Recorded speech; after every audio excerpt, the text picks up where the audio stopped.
Menjadi guru inspiratif bersama Kuiper dan Fruity Sosro. Assalamualaikum warahmatullahi wabarakatuh. Saya Anggara Aditya Kurniawan, guru pendidikan jasmani, olahraga dan kesehatan di SMK Negeri 7 Surakarta. Rekan-rekan guru, sehat semuanya ya? Apa kabar? Tetap semangat dalam proses mendidik serta didik kita di seluruh bangsa Indonesia.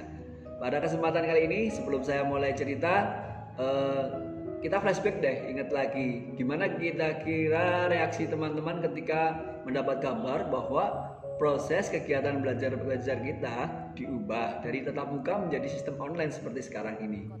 Wali Kota Solo FX Hadi Rudiatmo langsung menetapkan kejadian luar biasa atau KLB virus corona di Solo mulai diberlakukan hari Senin. Di antaranya dengan meliburkan sekolah selama 2 pekan ke depan. Kita menyelamatkan nyawa masyarakat orang Indonesia dengan bekerja dari rumah, belajar dari rumah, dan beribadah dari rumah. Tak terasa sudah hampir 11 bulan, bahkan hampir 1 tahun ya, kita melakukan kegiatan belajar mengajar secara daring. Kalau reaksi saya ketika mendapatkan kabar tersebut, yang pertama kali adalah kaget. Bingung, gimana sih ngajar online itu? Apalagi untuk mapel pendidikan jasmani yang biasanya aktif bergerak di lapangan, menggerakkan mereka di lapangan, tiba-tiba diubah menjadi sistem daring atau pembelajaran online. Menjadi bingung saya, bagaimana mengajar olahraga secara online, bagaimana saya tahu anak benar-benar aktif bergerak, bagaimana saya mengajak mereka untuk aktif bergerak. Itu menjadi kesulitan tersendiri bagi saya dalam proses mengajar. Ada berbagai macam seperti alternatif bagaimana mengajar kita agar lebih menarik gitu ya. Ada semacam video konferensi, kemudian ada kelas maya, kemudian ada bisa juga menggunakan alat komunikasi seperti WA dan lain sebagainya. Nah, ketika awal-awal kita menggunakan sistem berbasis online itu kan adalah proses adaptasi pertama itu ya. Adaptasi itu luar biasa menguras tenaga, emosi dan waktu. Jadi proses mengajar pendidikan online itu justru menyita waktu hampir 24 jam, lalu tidak jauh-jauh dari laptop dan HP untuk memantau kegiatan belajar mengajar serta didik. Itu jam kerjanya jauh lebih tinggi dibandingkan sistem jam kerja ketika kita dalam kondisi normal. WA itu isinya penuh gitu ya, harus benar-benar harus sabar gitu yang ada itu tadi. Kenapa? Ada hal yang unik seperti itu, jelas perintahnya seperti itu, di screenshot kemudian dikirim ke gurunya lalu ditanyakan, Pak ini harus bagaimana sih? Padahal yang dia screenshot itu adalah petunjuk yang harus dia lakukan itu, tapi masih ditanyakan. Mungkin saking bingungnya. Di awal-awal itu juga ketika kita melakukan kegiatan pembelajaran proses pendidikan jasmani supaya peserta didik tetap aktif bergerak, praktek, dan saya juga tahu bagaimana mereka aktif bergerak. Kemudian saya seperti membuat video pembelajaran, kemudian membuat semacam materi secara online dan lain sebagainya. Kemudian mereka mengirimkan hasil geraknya seperti apa berupa video atau foto.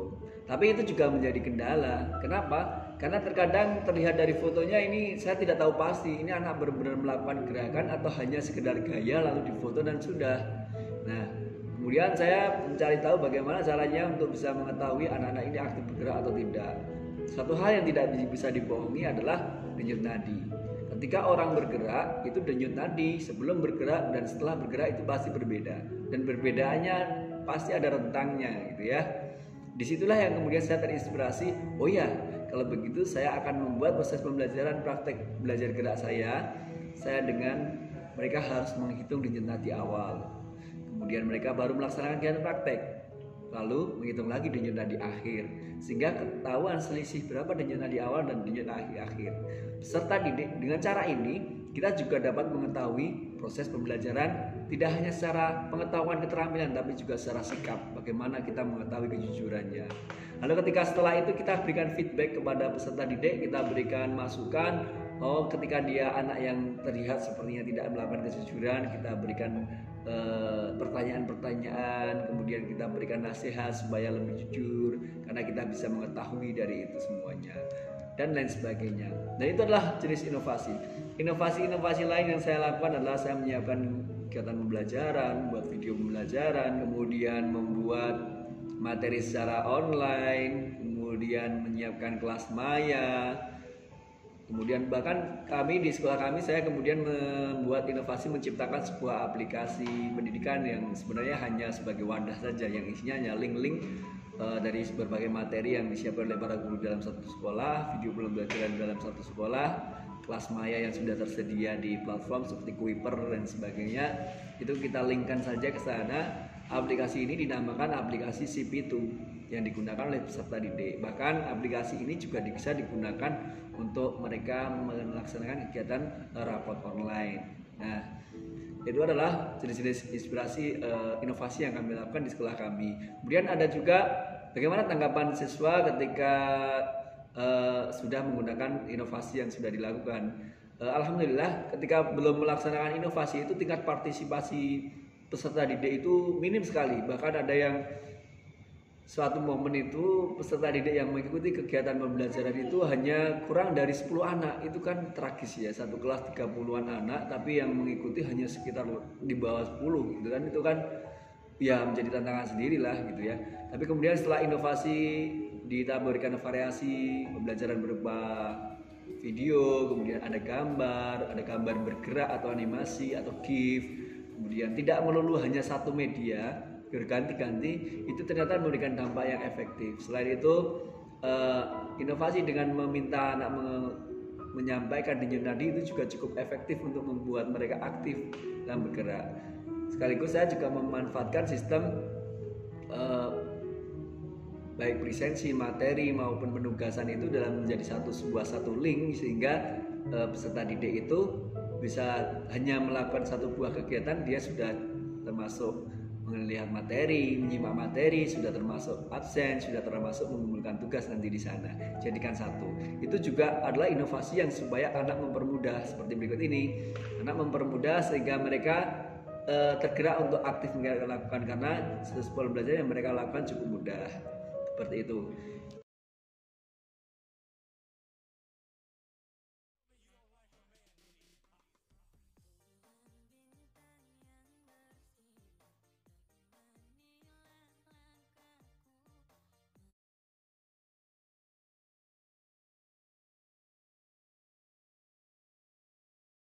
Itulah teman-teman yang ingin saya bagikan terkait dengan inovasi dan inspirasi dari kami. Semoga itu bermanfaat dan salam berbagi untuk kita semuanya.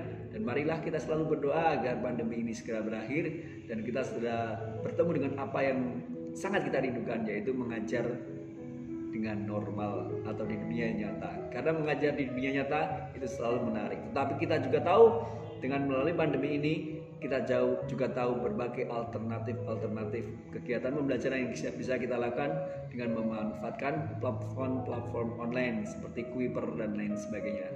Terima kasih, salam inspirasi. Saya Anggara Aditya Kurniawan. Wassalamualaikum warahmatullahi wabarakatuh.